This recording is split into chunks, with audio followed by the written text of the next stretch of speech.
Assalamualaikum warahmatullahi wabarakatuh. Bismillahirrohmanirrohim. Kita ketemu lagi di pembelajaran tematik bersama Ustazah Eka. Nah, yuk kita baca doa dulu yuk. Istidadan. Duduk siap, duaan, tangan diangkat, kepala ditundukkan, berdoa dengan khusyuk abata. A'udzu billahi minasyaitonir rajim. Bismillahirrahmanirrahim. Rabbi zidni ilma warzuqni fahma, amin. Nah, alhamdulillah kita sudah selesai berdoa ya. Nah, bagaimana kabarnya pagi hari ini? Alhamdulillah luar biasa. Tetap semangat, Allahu Akbar. Nah, semoga selalu dalam keadaan sehat dan selalu dalam lindungan Allah Subhanahu wa taala. Amin amin ya rabbal alamin. Nah, kita mau belajar tematik di subtema 4 ya. Nah, sebelumnya Ustazah mau tanya, ada yang tahu kosakata hari ini adalah membawa? Apa bahasa Inggrisnya? Bring, bring, bring. Nah, ada yang tahu bahasa Arabnya? Yahmilu, yahmilu.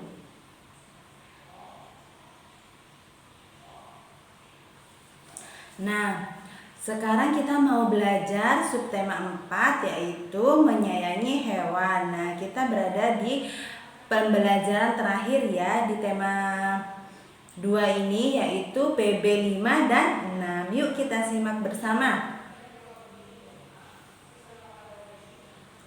Hewan juga bisa dilatih untuk bisa melakukan berbagai kegiatan seperti berbaris, mengendarai sepeda, dan menari.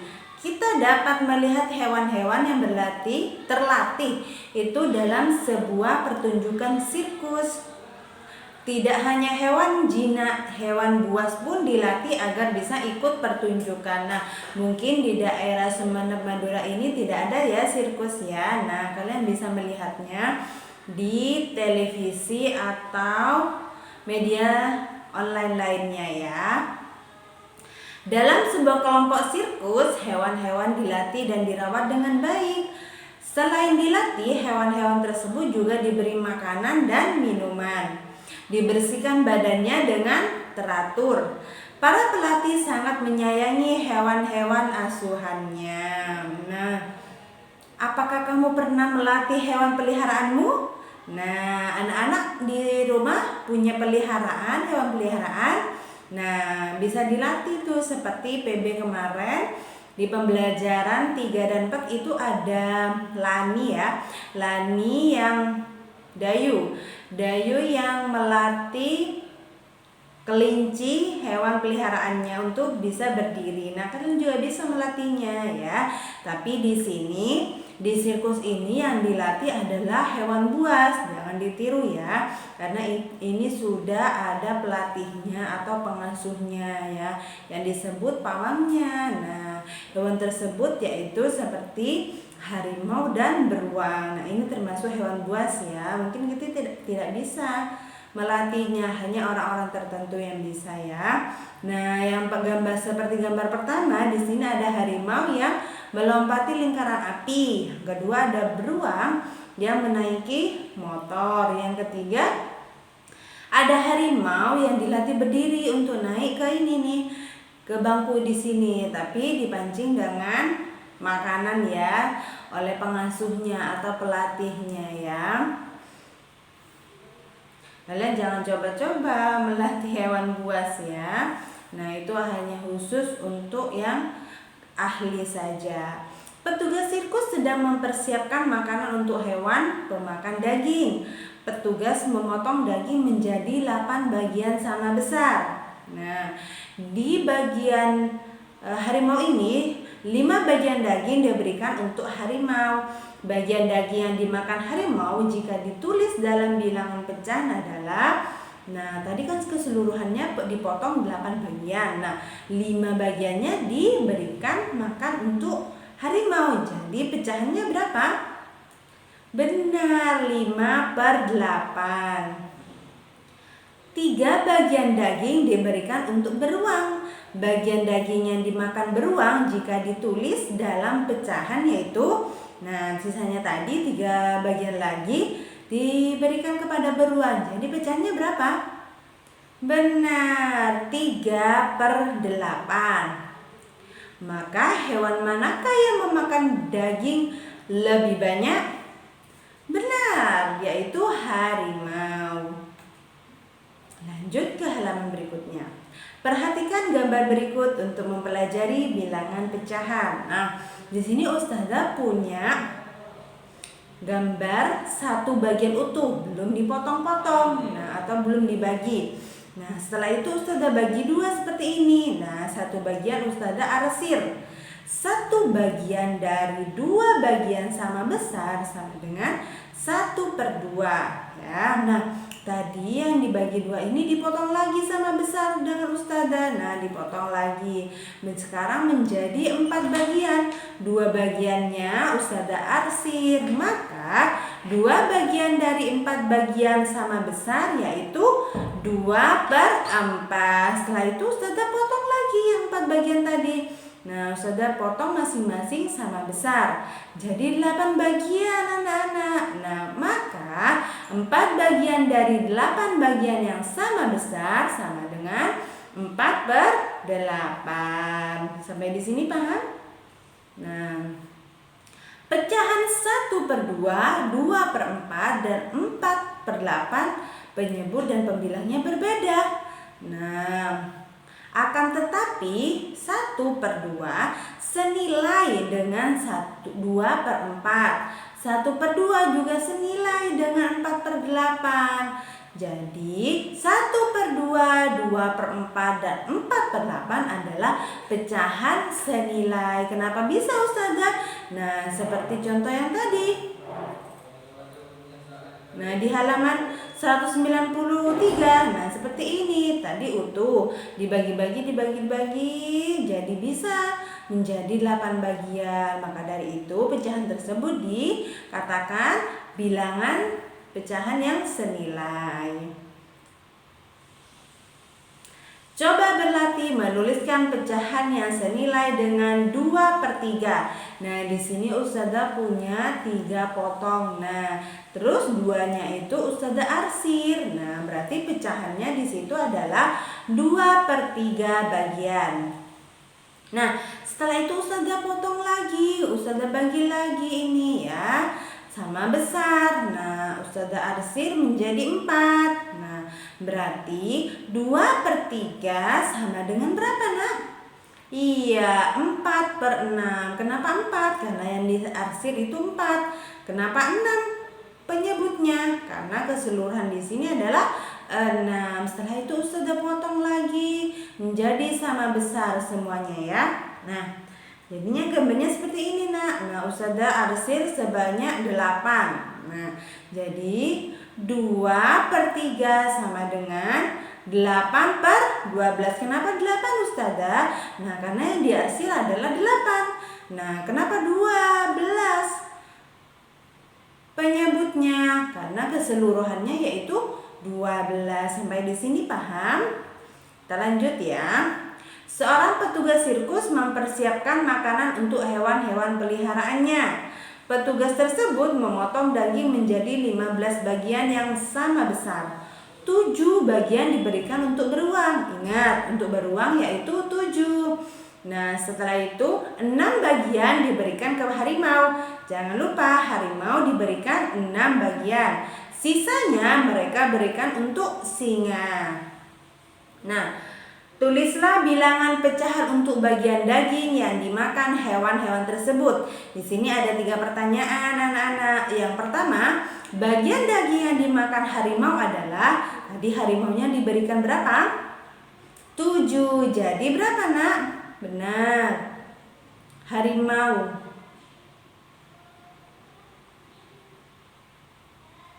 Harimaunya 6 ya. Jadi 6/15. Nah, kenapa 15 Ustazah? Karena keseluruhan yang dipotong adalah 15. Yang nomor 2, bagian daging yang dimakan beruang. Ingat, beruang tadi diberikan berapa? 7 bagian. Jadi berapa, Nak? 7/15. Nah, bagian daging yang dimakan singa adalah, nah di sini tidak dijelaskan berapa angka yang diberikan pada singa, tapi di sini sudah ditulis sisa mereka diberikan untuk singa. Berarti sisanya berapa? Tadi kan seluruhnya 15, diberikan kepada beruang 7. Jadi sisa berapa? 8 ya. Nah, setelah itu diberikan lagi kepada harimau 6. Nah, sisanya berapa? 8 dikurangi 6? 2. Berarti 2 itu adalah sisa yang akan diberikan kepada singa. Jadi 2/15. 15 dapat dari mana, Ustazah? Tadi keseluruhannya. Ya, sampai di sini paham? Kita lanjut. Dalam pertunjukan sirkus kita dapat menemukan berbagai orang dengan peran dan tugas yang berbeda-beda. Ada pelatih yang bertugas untuk melatih hewan-hewan agar dapat tampil dengan baik. Ada pegawai sirkus yang bertugas untuk menyiapkan tempat pertunjukan. Ada juga pegawai yang bertugas untuk menjual tiket. Pembagian tugas dilakukan untuk mempermudah suatu pekerjaan, ya. Nah, kita harus membagi tugas-tugasnya agar memudahkan kita untuk mempercepat pekerjaan tersebut. Seperti digambar di sini, ada yang bertugas merawat hewannya, menjual tiket, ya, mempersiapkan barang-barangnya. Nah, pernahkah kamu berbagi tugas dengan teman-temanmu saat mengerjakan tugas di sekolah? Pasti pernah ya, di kelas 1 dan di kelas 2 pasti pernah ya kerja kelompok. Coba jelaskan nama kegiatan dan pembagian tugasnya. Contohnya kalian itu bekerja sama membuat kolase dari biji-bijian. Nah, mesti ada yang menggambar polanya, ada yang mengelem, ada yang memilih biji-bijiannya, ada yang menempelkan. Nah, itu juga termasuk kerjasama, dibagi tugas-tugasnya agar pekerjaan tersebut cepat selesai. Di sini ada dongeng si kancil dan buaya. Krukuk, krukuk, krukuk. Nah, terdengar suara dari perut si kancil. Si kancil pun terbangun dari tidurnya. Perutnya terasa sangat lapar setelah seharian bermain dan akhirnya tertidur di dalam hutan. Si kancil membayangkan mentimun, makanan kesukaannya. Kebun mentimun tumbuh subur di seberang sungai. Kancil ingin sekali memetik mentimun di kebun itu. Namun kancil kebingungan mencari cara untuk dapat menyeberangi sungai. Sementara itu banyak sekali buaya yang tinggal di dalam sungai. Si kancil pun berpikir dan mencari akal agar dapat menyeberangi sungai. Tiba-tiba ia berteriak memanggil para buaya. "Hai buaya, keluarlah," kata si kancil. "Ada apa?" teriak-teriak kancil, sahut buaya. "Apakah kalian tidak merasa lapar? Aku dengar di seberang sungai itu ada banyak daging segar yang siap disantap. Kenapa kalian tidak ke sana?" tanya si kancil. "Aku mau mengambilkan daging itu untuk kalian, asal bantu aku menyeberang sungai itu," lanjut kancil. "Baiklah, tetapi bagaimana kami bisa membantumu?" tanya buaya. "Berbarislah sekalian sampai ujung sungai itu. Biarkan aku berjalan menyeberangi sungai melalui punggung kalian," kata si kancil. Si kancil terus melompat dari satu punggung buaya ke punggung lainnya. Hingga akhirnya si kancil sampai di seberang sungai dan mengucapkan terima kasih kepada buaya-buaya itu atas bantuannya. Nah, di sini kancil sangat cerdik ya. Nah, di halaman 199 di situ ada soal. Sebutkan tokoh yang ada dalam cerita dongeng dan sifatnya. Nah, di situ ada berapa tokoh? Ya, ada 2, kancil dan buaya. Nah, kalian ceritakan tokohnya itu sifatnya seperti apa? Kancil sifatnya itu cerdik, tapi pembohong ya, karena dia sudah membohongi buaya. Nah, yang kedua buaya. Nah, apa sifatnya? Gampang diakal-akalin atau dibohongi ya. Nah, kalian tulis sendiri ya di rumah. Lanjut ke halaman 204. Untuk dapat menjadi kelompok terbaik, kerjasama yang baik dari setiap anggota kelompok sangat dibutuhkan. Melaksanakan peran masing-masing dengan baik adalah salah satu contoh kerjasama yang baik. Ada banyak peran dalam kehidupan sehari-hari. Kerjasama yang baik di setiap peran sangat dibutuhkan agar kehidupan berjalan dengan baik. Ada orang yang berperan sebagai pelajar, tugasnya menuntut ilmu dengan sungguh-sungguh, sama seperti kalian. Nah, kalian kan pelajar. Nah, tugasnya yaitu menuntut ilmu dengan sungguh-sungguh. Ada yang berperan sebagai guru, tugasnya mengajarkan ilmu dengan baik. Ada petugas keamanan lingkungan, tugasnya menjaga keamanan di lingkungan. Nah, seperti gambar di sini, ada pelajar, ada Pak Hansip ya. Nah, cobalah cari tahu peran orang-orang yang ada di sekitarmu. Contohnya kita ambil di lingkungan sekolah ya. Yang pertama yaitu petugas penerima tamu sekolah. Nah, tugasnya apa, Nana? Nah, tugasnya yaitu memberikan informasi dan memberikan pelayanan yang baik jika ada tamu yang datang ke sekolah. Nah, yang kedua, kepala sekolah. Apa tugasnya? Mengatur setiap kegiatan dan juga perangkat yang berada di dalam lingkungan sekolah. Tukang kebun sekolah. Apa tugasnya, Nana? Ya, menjaga dan merawat kebersihan sekolah. Penjaga sekolah. Apa tugasnya? Ya, menjaga lingkungan sekolah dan mengamankan proses kegiatan belajar mengajar. Yang kelima, petugas perpustakaan. Nah, petugasnya benar memberikan pelayanan kepada warga sekolah yang membutuhkan informasi dan peminjaman buku ya. Yang keenam, guru, yaitu memberikan ilmu dan kasih sayang kepada murid-muridnya ya. Nah, di sini ada perintah di halaman 205 sampai 206. Gambarkan jenis tanaman pada bagian tanah sesuai dengan bacaan berikut. Nah, ini adalah tugas kalian atau latihan soal yang bisa kalian kerjakan dan difoto, disetor ke Ustazah. Bagaimana cara pengerjaannya Ustazah? Ustazah jelaskan sedikit agar kalian tidak kebingungan dalam mengerjakannya ya. Nah, di sini yaitu soalnya gunakan warna yang berbeda untuk setiap gambar di halaman 205. Seorang pengusaha mempekerjakan 4 petani untuk mengolah tanah perkebunannya.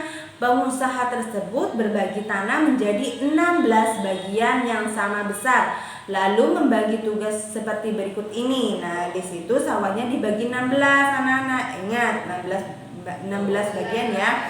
Ini dibagi 16 bagian. Perintahnya pertama, petani A bertugas menanam tomat pada 7 bagian tanah. Nah, kalian warnai di sini sebanyak 7 seperti ini. Nah, diwarnai sebanyak 7. 1, 2, 3, 4, 5, 6, 7. Warnai merah atau warna lain ya. Yang kedua, petani B bertugas menanam sayur bayam pada 3 bagian tanah. Nah, kalian 3 bagian tanah ini diwarnai berbeda karena ini diandaikan menanam bayam atau sayur. Nah, seperti ini. Nah, seperti itu ya. Yang kedua, petani C bertugas menanam jambai pada 2 bagian tanah. Nah, kalian 2 bagian tanah ini diwarnai lain ya. Setelah itu bertugas menanam bunga pada 4 bagian tanah. Nah, 4 bagian ini juga warnai lain yang berbeda. Nah, sampai seperti itu, paham? Nah, yang kedua yaitu di sini tuliskan bagian tanah yang ditanami dalam bentuk bilangan pecahan. Nah, di sini tanah yang ditanami tomat terdiri dari 7 bagian, ditulis dalam pecahan. Tadi ingat ada berapa bagian yang dibagi tanahnya? 16 karena 7 bagian ditanami tomat, berarti pecahannya berapa di sini?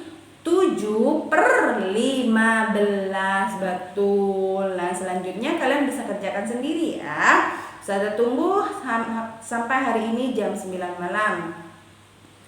Nah, ternyata sudah berakhir pelajaran kita hari ini. Tetap semangat belajarnya, ziadahnya dan murojaahnya yang rajin dan tekun ya. Semoga selalu dalam lindungan Allah Subhanahu wa taala. Tetap semangat. Selalu jaga kesehatan. Ustazah akhiri, semoga ilmunya bermanfaat. Assalamualaikum warahmatullahi wabarakatuh.